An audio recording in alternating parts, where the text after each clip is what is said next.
Hi, everybody. We are live. Welcome to Wonderful Monday. A great day. And it's getting a little chilly here in Colorado, September 22nd. And today, I want to just spend a little bit of time. Today is the beginning of the New Year celebration on the Jewish calendar, Rosh Hashanah. And so I want to dive a bit into that and just talk. We have been looking at the idea, well, not the idea, but just the season that we're living in and what it means in reference to what is God doing, what is he saying. And I always find the New Year's are times when of reflection. I remember always in pastoring, just coming to the New Year calendar in the beginning of January with just a sense of like, God created us in time. You have a bad day, well, it'll end and there'll be another day. God created these spaces for us. And I believe that there is a lot in that context. And I want to touch on some of that from different aspects today. So anyways, probably about 4, 5, 6 years ago, I started paying attention to the Jewish calendar as well, and just some of the themes that go around that. There's a theme every year in connection to the numbers that are there and what they represent in Hebrew numerics. And there's a lot of people that have followed this for a long, long time, Christians who have followed this. And so I want to just take a look at that.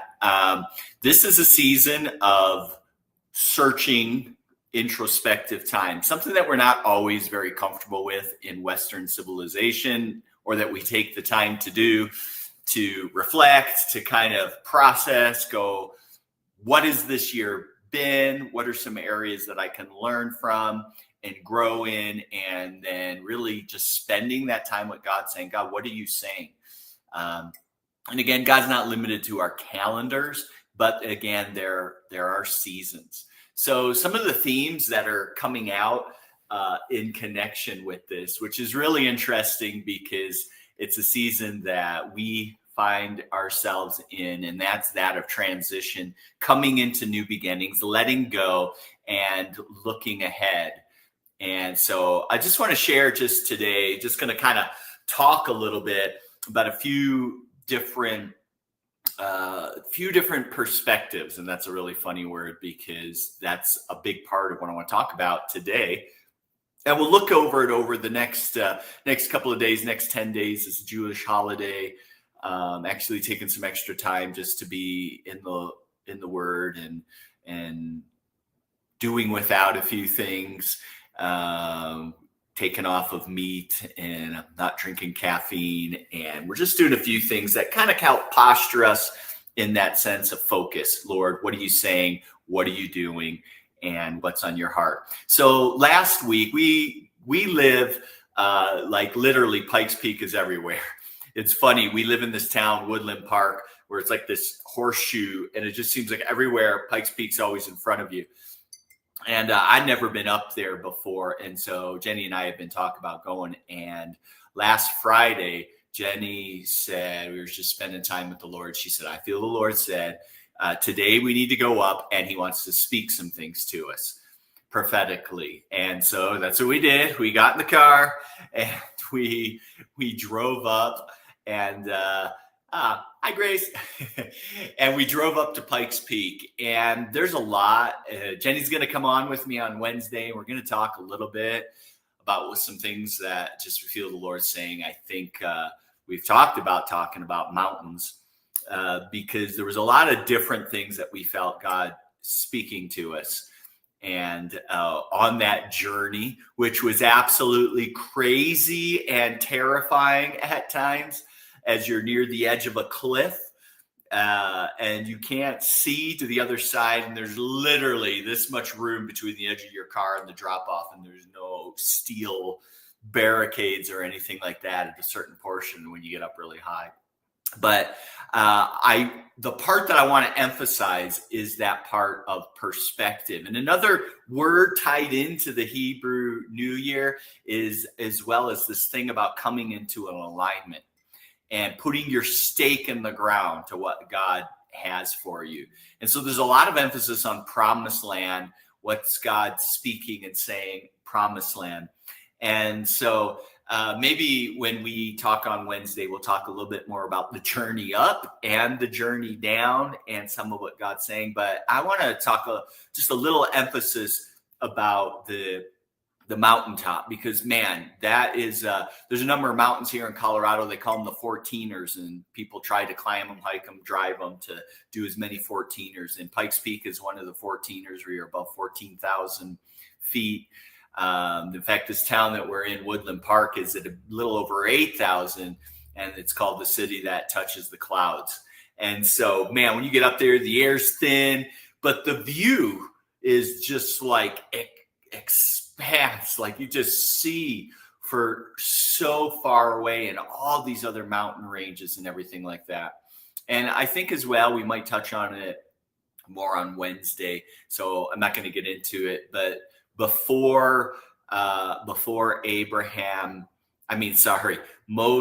I want to get to Abraham in a second. Moses, God brought him to a top of a mountain to see the promised land. And there's a lot of symbolism in that about him going up and what he saw in that transitionary period of leadership and between wilderness wandering and going into the promised land. And God is wanting to speak to people as you watch this about the promised land, and God's leading you into new seasons, into your promised land. And that often letting go. I just went through this experience where the Lord spoke to us in Ireland over the summer and said that I want you to put the house on the market that you built, that you lived in, that you raised your family in, because I'm doing a new thing. And I thought we would be able to hold on to that and rent it, but it just became very clear the upkeep of that, the work in that, doing it from country to country, but also the season that God's saying, I want you to fully embrace the next season in the new. And so there's a letting go. That's going to speak to you some here. I spoke a couple of weeks ago on transition and the things that go on in transition. But one of the things is that letting go to be able to allow yourself to be positioned. What God did yesterday is not enough. Just like Elijah was in he spoke drought. Lord used him to speak, and the heavens drought for 3 years. And God provided for miraculously he was by a brook for water, and the ravens brought him food. But there came a time when the brook, because of the drought, dried up. And God sent him to a widow that was going to provide food. God was going to miraculously provide for her and her son, and it was also going to provide for Elijah. But he had to let go of what was there, and he had to go to where the provision it was. And for those who know American football or watched American football, the quarterback doesn't throw the ball to the receiver. The quarterback throws the ball to where the receiver is heading. And so often that's what we've got to let go. It's in that place of moving in obedience that we receive the provision. We receive what he has for us. And there's that gap between the two of faith where you've let go of what was safe and comfortable, perhaps the provision of before, and you don't have it. And you may find yourself in that season right now. That's very much describes the season that we're in, this transitionary season of just stepping out and saying, God, we know you're leading. You're leading each and every step. We're listening to you. We're obeying you. There's things that need to fall into place, or things that we don't understand. We're getting little bits in there. And so we're in this place, but knowing that God is faithful, and that if we don't head in the direction, we'll never get there. Some people, you're wondering, where's God? And you're sitting waiting on the promises of God. And there is that place where you do wait, where God's saying, wait. Moses waited. He looked after sheep for 40 years. Joseph had a journey. David had a journey. There's those journeys of waiting and processing. But there's also a lot of steps in life of obedience that we take, that God meets us in those steps. He asks us to take a step, And we have to step into unknown where there's lack of resources, lack of understanding, lack of relationships, community, stepping away from those things in order to step into what God has for us. And so sometimes we are wondering, where is God? And God's like, I've already spoken to you. And until you take that step or those steps, you're never going to enter in. And I've known people, and there are people who are just waiting and waiting and waiting on God. And God's like, I've asked you, you got to take those steps that I asked you to take. And that might be speaking to somebody who's watching that here today going, yeah, that's me. I've been waiting. Maybe you're discouraged. Maybe you're wondering, you're just like, you've got these things that have got rooted into your heart and you're finding it difficult to obey. And I get it. I've been in those places, particularly in some of the particular stages of transition in life, younger in the Lord, where I didn't quite have the history of his provision, or later when in 2000, I've talked about this before, in 2016, when we handed over the church that we had planted and labored for 13 years, as well as church that we had planted in Carlo, and we're involved with that for a few years after that, 2016. But I thought that God was speaking some specific things and thought that it was going to transition from this to what was next, and it didn't happen. And a lot of you know my story and just some of the challenges and loss that went through. But besides, even outside of that, there just was a different sort of journey that it looked like. And now I find myself in this position where I am learning, I'm building myself up in the Lord and allowing him to speak and dream again, and finding that connection point between some of the things that God has spoken 2016, but as well as some of the things that God spoke to me. And I was 22 years old. I was on an outreach in Serbia, and the Lord spoke to me what I felt was very much my life calling. And even though my filter system at that was different, and I didn't have some of the experience and maturity, so it has changed, the essence of that has not changed.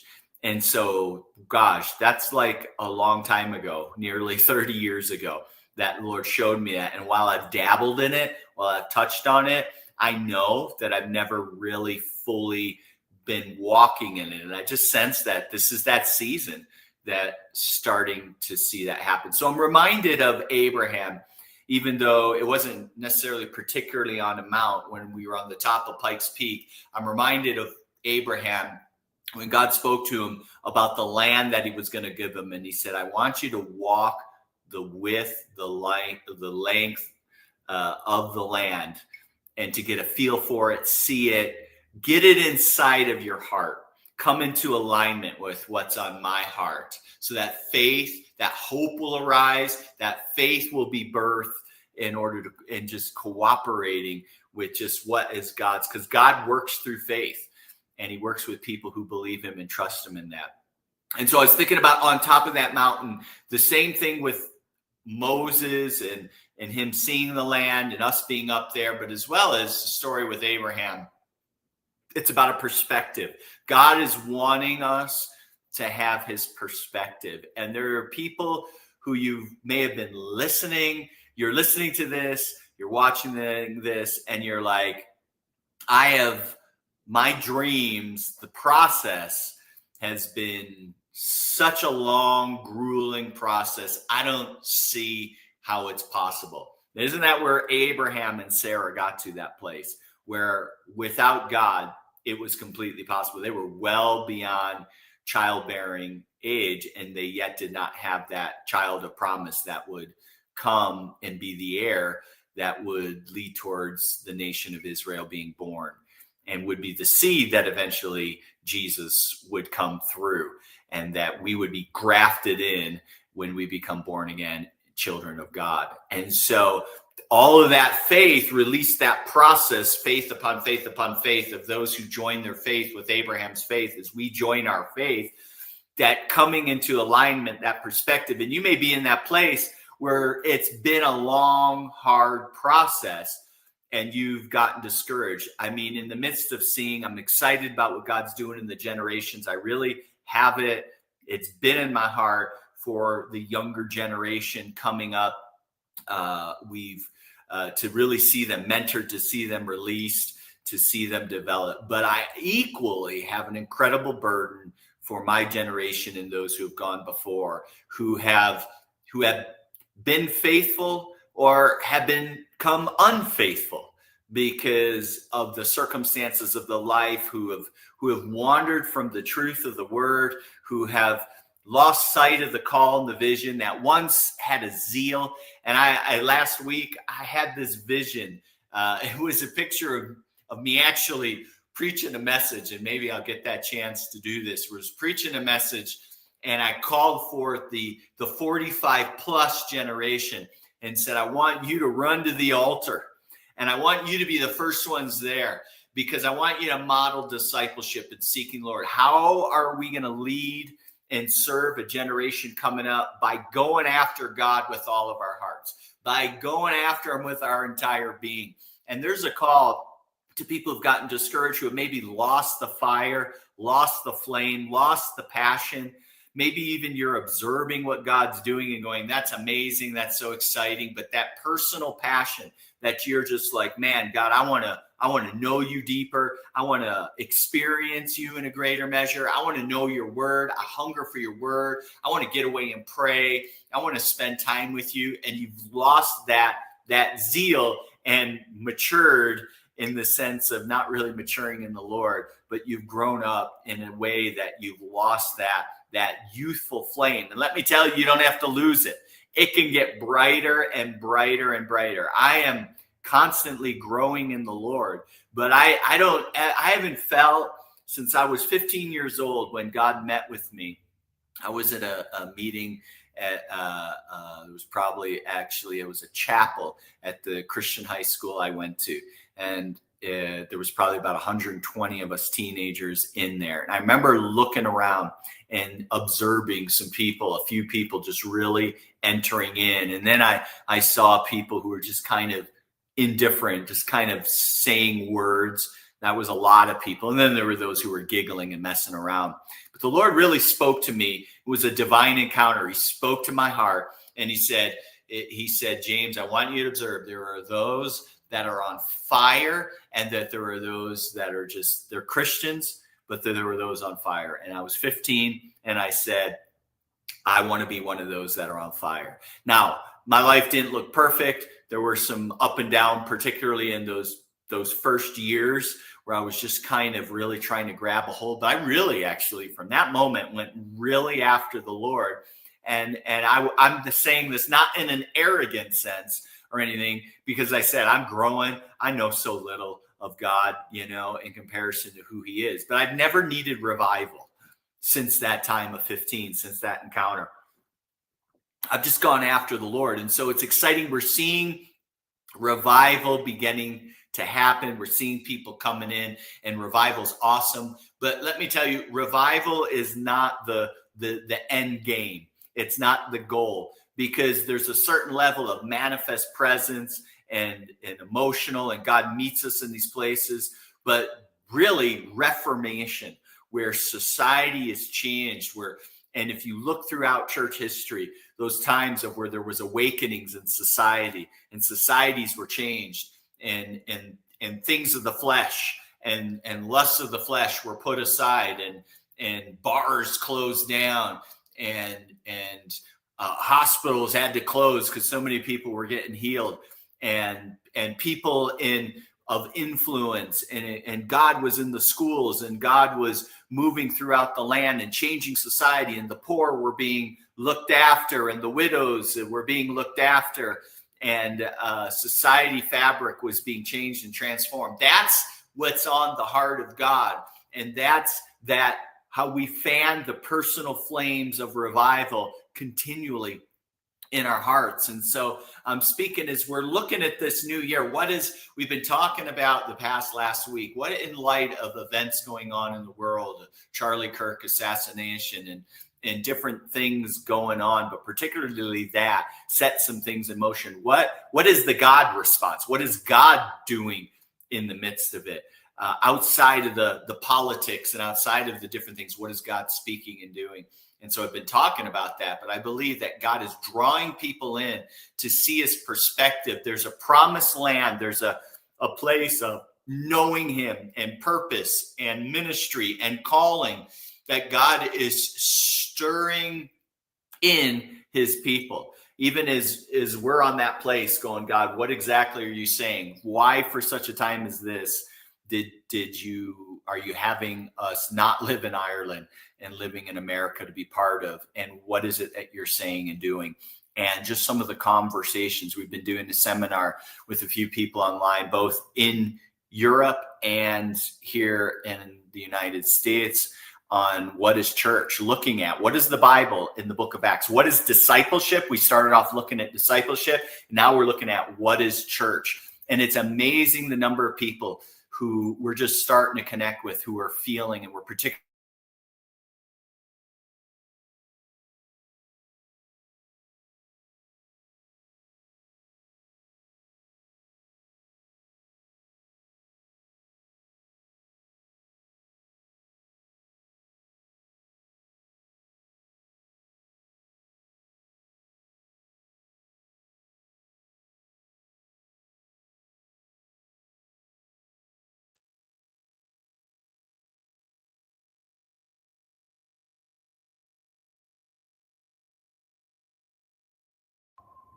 Okay, I think I'm back.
Okay.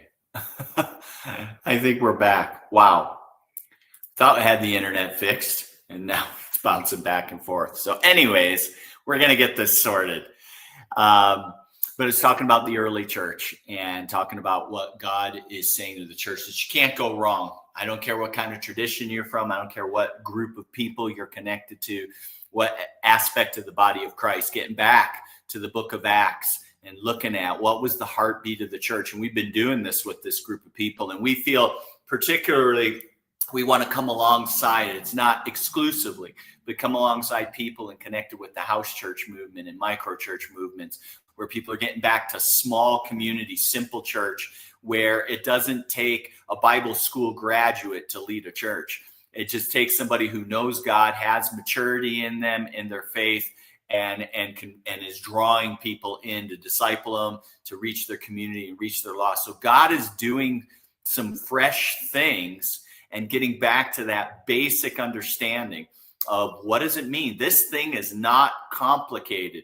And so as you pull out of the drawer maybe your old journals or dreams and began to dust them off with the Lord, know that there are some fresh ideas, some fresh impartations, some fresh things that God's doing that are connected to your promised land, where God's taking you, that might be innovative ideas that not everybody's doing, or that's not completely familiar. But if it's based on this and the truths and the principles of the Word of God and who he says he is and how he did things, then he wants to light that on fire and bring in new expressions. There's new wineskins to meet this day and hour. There's a new move of God and things. And I believe that God, God actually spoke to me very specifically. I was asking him about, because we were watching a message on seasons, and just felt the Lord all over that. Sometimes you're watching something or listening, you're like, there's a lot in there. And I felt like understanding the seasons. And I felt there were some things that the Lord spoke to me about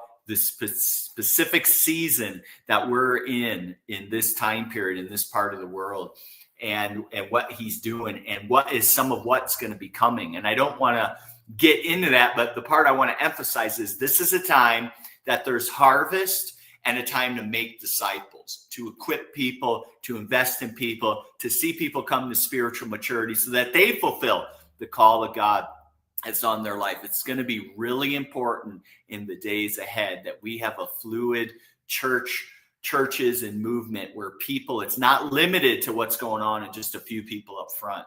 And so God is stirring up in people's hearts, in reaching people in little villages and little businesses and just in families. And he's stirring that up. And if that's you, where you're just like, I have felt like a duck out of water, I just feel odd, like there's something that God's doing and I just haven't been able to feel rooted, there's a good chance that God has been preparing you and stirring something and planting seeds in your heart to do something that maybe has been off of your radar. But I believe God is speaking and wanting to begin to show you and release to you what those things are, connect you with the right people, and then bring the provision. So as you take those steps to seek the Lord and say, God, what are you saying? How can I come in alignment with you and know what you're saying and what you're doing? He's going to reveal some powerful things to you and release you. So I'm really just keeping it simple in that. Ecclesiastes 3 verses 1 and 2 particularly says, to everything there is a time and a season.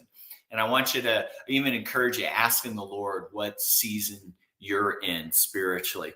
What's God doing in your life? Actually, let me just, before I wind up, I wrote some notes on that in Ecclesiastes as I was studying it about the different seasons, because there's a general season of things that are going on in the earth, but you've got stuff going on in your life as well that is echoing or paralleling you with God and how he wants to use you. There's been times in my life where I have felt my season was so out of sync of what was going on with everybody else and what apparently God was doing. But you don't know how God's preparing you for later in that season, or maybe even, there's things that I sat on the sidelines that were in my heart when I got that vision when I was 22 years old that I thought God was going to lead me into, that God has had to do a lot of prep and preparing. And I see moves of God, things happening, God using other people in particular ways, and going, man, till I finally thought that ship has sailed, whatever that was. I know God's got a plan for my life, but that ship has sailed, only to have God say, now you're ready, And so sometimes your season could be 25 years later, and this is your time to begin to step into.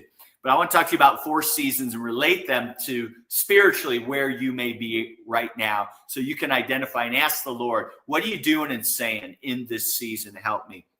3 seasons: spring, summer, autumn, winter. Spring is a time of renewal and seed time. New beginnings, renewal, planting seeds of faith. I very much feel I'm in a springtime season right now. Have come out of an autumn season, which I felt very much started in 2016 when we handed over the church. We'll get into that in a second, which led into quite an extended winter season. But I believe just over this past year, God has been bringing me into the spring season. Summer, it's a season of growth and harvest.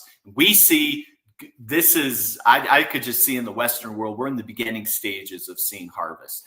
People saying, lots of people getting saved. People are giving testimonies online. People are responding and saying, I've been searching, I've gone to church. We're in the beginning of a harvest season.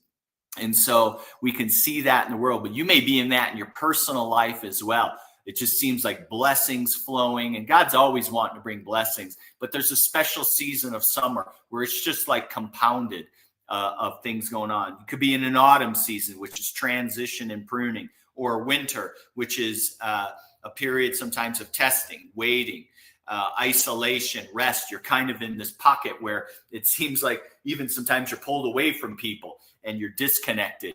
and you're caught up in like it's just you, God, and a few people, or sometimes it's just you and God. And so there's these seasons that are going on in our lives that God is wanting to say, well, what's going on in that season? But it's all seasons, I believe, and I'll make this statement, God's desire is continually for fruitfulness. Sometimes we get caught up in these wilderness theologies of like, and God's desire is for fruitfulness throughout all seasons. It's part of the new covenant. It's part of the new thing that we live in. It's part of the fact that rest is not just one day a week, a Sabbath, but it's actually a lifestyle that while we honor the Sabbath, God's called us to live from a place of rest and see him flow through us from that. And so there's principles that we're just so privileged under the new covenant and so that even in those seasons where they're more winter and autumn, God is doing things. It's one thing I've learned. God is using you even when you don't see it and what it feels like. So let me just ask you, what season are you in? What season are you in? And what's God saying to you? What perspective is he wanting to give you? Not only on the season, but what he's doing globally around the world, and how does he want you to be involved in his process, in his time, in his way, with his people, his community for you. God's bringing people together for purposes, his body. So let me pray for you. This is really just an exhortation and encouragement to you for what God's doing. So Lord, I thank you for everybody who is listening, will listen to this, just encouragement to them that whatever season that they're in, that they know that you're with them, that you're at work, that you're very, very, very near and very aware. And God, just where discouragement has creeped in, to speak life, to speak to generations, to the young, to the old, to the variety of everything that's in between. God, that you would awaken and stir just that sense of purpose and of knowing you, that the people would have dreams and visions, excitement, understanding for the ways that you want to use them and how you want to use them. I pray, God, as we look into the Jewish New Year 2025 with expectation, knowing that it's not all just easy ahead, but that there is purpose in this year and in the days to come, that there would be a sense of expectation in that, a sense of wonder in that, a sense of awe of who you are, and a surrendering and a partnering with you to see your kingdom at work in a powerful way in this day and hour. Bless everybody who's watching this in Jesus' name. Amen.